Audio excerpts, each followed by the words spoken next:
तो आज सबसे पहले 3 प्राणायाम के योगा के 3 प्राणायाम हैं, उनकी नाम सुन लीजिए और उसके बाद इस टॉपिक के बारे में हम डिटेल में चर्चा करेंगे।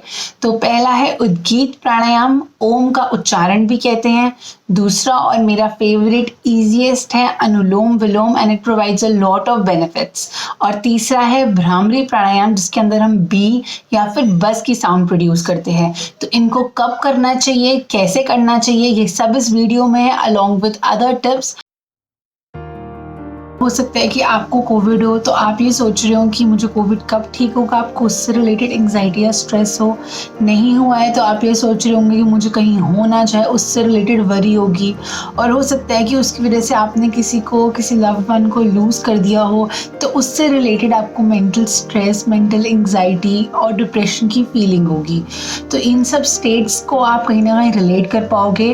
और आज हमारी मेंटल हेल्थ यानी कि हमारी मानसिक क्या समस्याएं हैं जो कोविड के टाइम पर और लॉकडाउन के टाइम पर हम फेस कर रहे हैं, इस बारे में बात करने वाले हैं। तो लाइफ में एंग्जाइटी या फिर कोई भी मानसिक परेशानी ज़्यादातर कब शुरू होती है, जब लाइफ में अनसर्टेनिटी होती है, यानी कि जिन चीज़ों के लिए हम श्योर हैं उनकी परसेंटेज कम हो जाती है या फिर उन पे हमारा ध्यान कम हो जाता है। और जिन चीज़ों के बारे में हम श्योर नहीं हैं, जैसे कि हम कितना टाइम जिएंगे, इन चीज़ों के बारे में हम श्योर नहीं है, उन पे हमारा ध्यान बढ़ जाता है या फिर वो चीज़ें लाइफ में ज़्यादा इंपॉर्टेंट हो जाती हैं। ऐसे टाइम पर मानसिक रोग लोगों को ज़्यादा होते हैं और यही टाइम है उनके बारे में सीखने का, उनसे बचने की टिप्स जानने का। तो क्या एंग्जाइटी हमारे लिए हार्मफुल है? उसका कोई अच्छा रोल नहीं है क्या? बिल्कुल, वो हमारे लिए यूजफुल भी है, क्योंकि अगर एंग्जाइटी नहीं होगी तो हमारा ब्रेन क्या करता है, सिचुएशन को एनालाइज करता है। और अगर डरने वाली सिचुएशन है और उसमें आपका ब्रेन आपको थोड़ा सा डरने के लिए कह रहा है या थोड़ा सा डरा रहा है, तो उससे क्या करेंगे, आप प्रोटेक्ट करेंगे अपने आप को, थोड़े प्रोटेक्टिव मेजर्स लेंगे। ये प्रॉब्लम कब बन जाती है, जब हम कॉन्टिन्यूसली बहुत ज़्यादा देर के लिए टेंस रहते हैं, हमेशा वरिड रहते हैं, या फिर ओसीडी जैसी प्रॉब्लम के सिम्टम शो करने लगते हैं, which is like excessive washing of hands, going 4-5 times a day for bath. तो इस टाइम पर ये चीज़ एक प्रॉब्लम बन जाती है। ऐसे में ध्यान रखना कि जो आपके घर में और रिलेटिव्स में ऐसे पेशेंट है जिनको डायग्नोज जनरलाइज एंग्जाइटी डिसऑर्डर है, इलनेस डिसऑर्डर है और ओसीडी है, वो तो इस वक्त बहुत ज़्यादा प्रॉब्लम में होंगे। और अगर आपको इनमें से कोई समस्या है तो मैं समझ रही हूँ कि आपकी कंडीशन इस वक्त एग्रवेट हो गई होगी। तो अब हम बात कर लेते हैं सोल्यूशन के बारे में। 2 बातें बताना चाहती हूँ कि एक तो है जो हमारे कंट्रोल में है और एक है जो हमारे कंट्रोल में नहीं है। कोविड कब जाएगा और लॉकडाउन आज खुलेगा या कल, ये बातें हमारे कंट्रोल में नहीं है। तो इनके रिलेटेड सोल्यूशन हमें मिल नहीं सकते, क्योंकि मेरे डिसीजन पे, आपके डिसीजन पे डिपेंड नहीं करता कि भाई मैं आज बोलूँ और कोविड चल जाए, पॉसिबल नहीं है। तो something which is not in our hand, हमें उस पर फोकस नहीं करना है। जो हमारे हाथ में है हम उस पर बात करेंगे। एक और बात बोल जाती हूँ, कुछ मैजिकल नहीं है जो टिप्स मैं आपको बता रही हूँ, पर कुछ रियली इफेक्टिव जरूर है जो इन टिप्स में मैं आपको बताने वाली हूँ। तो अभी प्रॉब्लम इसमें पेशेंट्स में क्या बोलकर आती है? पहली, हमें नींद नहीं आ रही। दूसरी, हमें ज्यादा भूख नहीं लग रही। तीसरी, मन उदास रहता है। Doctor, I am started feeling depressed. Doctor, do I have anxiety issues? Has I have started with anxiety problems? तो ये सब टाइप के लोग बहुत ज़्यादा आ रहे हैं, लोग अवेयर हैं और खुद ही ये सब सवाल मुझसे पूछ रहे हैं। तो इस सिचुएशन में थोड़ी बहुत एंग्जाइटी कॉमन है, और अगर आपको थोड़ी सी ज़्यादा भी हो रही है तो जो मैं टिप्स बता रही हूँ आप उनको फॉलो कीजिए और आपको उससे बेटर फील होगा। So the first step is going to be built time management. तो एक रूटीन को, आपने सुना होगा बहुत बार कि हर कोई बोलता है एक रूटीन को स्टिक होइए, उससे क्या होगा, this is the best time which can help you to grow personally as well as professionally. तो जब आप टाइम को स्टिक होंगे, अगर आप वर्क एट होम कर रहे हैं तो एक पर्टिकुलर चेयर, एक पर्टिकुलर प्लेस चुन लीजिए, रोज वहीं बैठ के काम कीजिए जैसे ऑफिस में करते थे, और एक रेगुलर टाइम पर, एक फिक्स टाइम पर ही मील्स खाइए।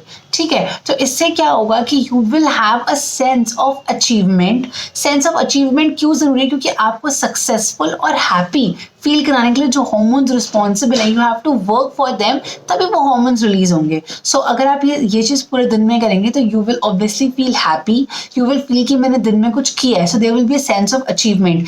इट विल इंक्रीज और प्रॉपर करेगा आपकी एपेटाइट को, और ऑल्सो आपको नींद भी अच्छी आएगी इसको फॉलो करने से। So the next thing is limit and guard your information. तो देखिए, ब्रेन को हम एक फूड देते हैं, जो भी आप इनपुट देंगे ना वैसा ही आउटपुट होगा। अगर आपका इनपुट यानी कि the food to the brain is wrong, wrong will be the output. अगर आप रॉन्ग इन्फॉर्मेशन या ज़्यादा वरीफुल इन्फॉर्मेशन को अपने ब्रेन में डालेंगे, सारा दिन न्यूज़ ही सुने जा रहे हैं आप कॉन्टीन्यूसली, मैं न्यूज़ सुनने के लिए मना नहीं कर रही, बट अगर आप पूरा डे या फिर बहुत एक्सेसिवली न्यूज़ सुन रहे हैं या फिर negative information, negative vibes intake कर रहे हैं, तो उससे क्या होगा, जो वो रॉन्ग फूड है ब्रेन के लिए, उसी से हमारी थॉट्स और उसी से हमारी ड्रीम्स ड्वेल करती हैं।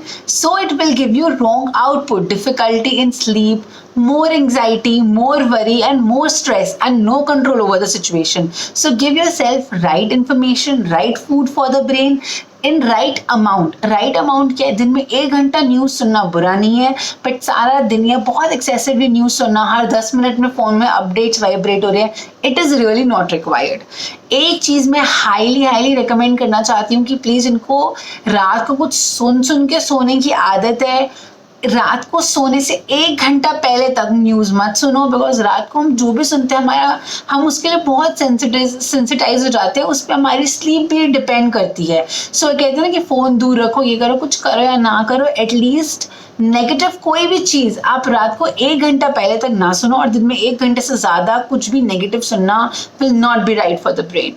So the next thing is keep updates from the official websites only. आप लोग गूगल पे सर्च मत करो कि मैं एंग्जाइटी क्या होती है, डिप्रेशन क्या होता है ना। कोई राइट पर्सन से आप ये जानो कि एंग्जाइटी एक्चुअली क्या है, डिप्रेशन एक्चुअली क्या है। एक होता है कि हमें फीलिंग हो रही है, एक होता है कि ये person diagnose that he is depressed. दोनों बातों में बहुत फर्क है।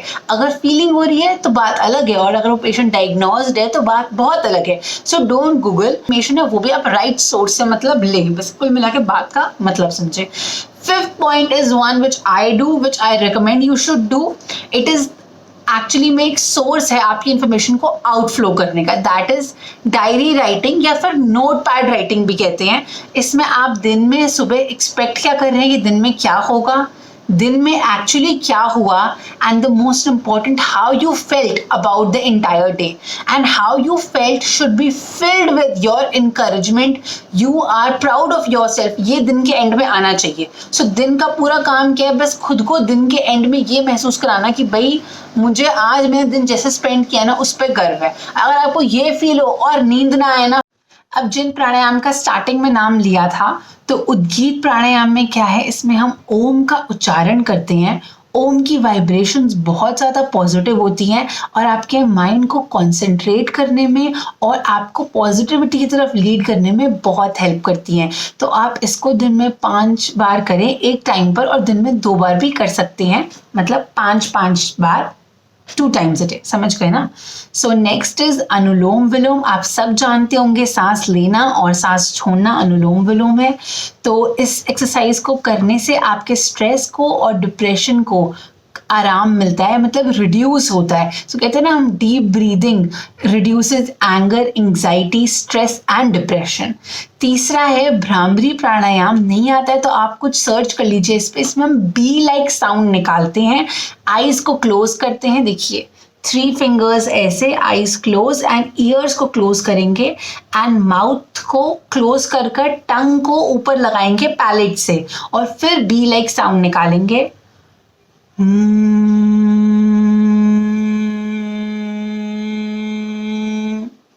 समथिंग लाइक दिस, कि आप रॉन्ग ना करें, बट ये रीवाइब्रेशंस आपको बहुत हेल्प करेंगी इस सिचुएशन से बाहर आने में। डाइट का पॉइंट मैंने लास्ट रखा है, because diet and exercise, meditation and yoga सब लोग सजेस्ट करते हैं, तो मैंने जो थोड़ा सा चीज़ें इंपॉर्टेंट थी मतलब वो भी डाली है, कुछ न्यू इन्फॉर्मेशन भी डाली है। डाइट का पॉइंट एंड में रखा है, तो इसमें ये नहीं कहूँगी कि हेल्दी फूड खाओ, आप सबको ही पता है यार कि क्या खाना और क्या नहीं खाना। तो क्या नहीं खाना बिल्कुल भी, वो मैं बता देती हूँ। बस कोई भी चीज़ जिसके अंदर कैफीन है, it will increase your anxiety, it will increase your depression. किन चीज़ों में कैफीन है? चॉकलेट्स में, टी में, कॉफ़ी में, किसी भी टाइप का सब्सटेंस अब्यूज, चाहे वो निकोटीन का हो, सिगरेट्स हो, चाहे वो कोकेन हो, मॉर्फिन हो, चरस, गांजा, व्हाटएवर यू कॉल इट, चाहे अल्कोहल हो, किसी भी चीज़ को यूज़ मत कीजिए एंग्जाइटी और डिप्रेशन को कम करने के लिए, बिकॉज एक्चुअली में you don't know how it works, but take my word for it, it will increase and aggravate your anxiety, it will increase it. So do not self medicate in forms of drugs, and do not self medicate otherwise also, because it is really not healthy and it may increase your problem. So I hope in 6-7 tips में से आपको कुछ 2-3 tips पसंद आई होंगी जिनको आप practically life में करेंगे, और इस वीडियो को बस मतलब सुन के मत छोड़िए, 2-3 टिप्स को यूज कीजिए एंड एक्चुअली उसे कर देखिए, and that yoga and pranayama is something that I really recommend. बाकी diary writing is another best thing, and forming a routine are my favorites. Which are your favorites? You can comment down below. और आपको ये video कैसी लगी ये भी आप मुझे ज़रूर बताइएगा. Thank you very much for watching. I hope ये आपके लिए हेल्पफुल होगी. बाय बाय, टेक केयर, नमस्कार. ये बस लम्हा है, 2 पल में बिखर जाएगा. जिंदा रहने का ये जो जज्बा है ये असर लाएगा. मुश्किल बहुत है मगर वक्त ही तो है.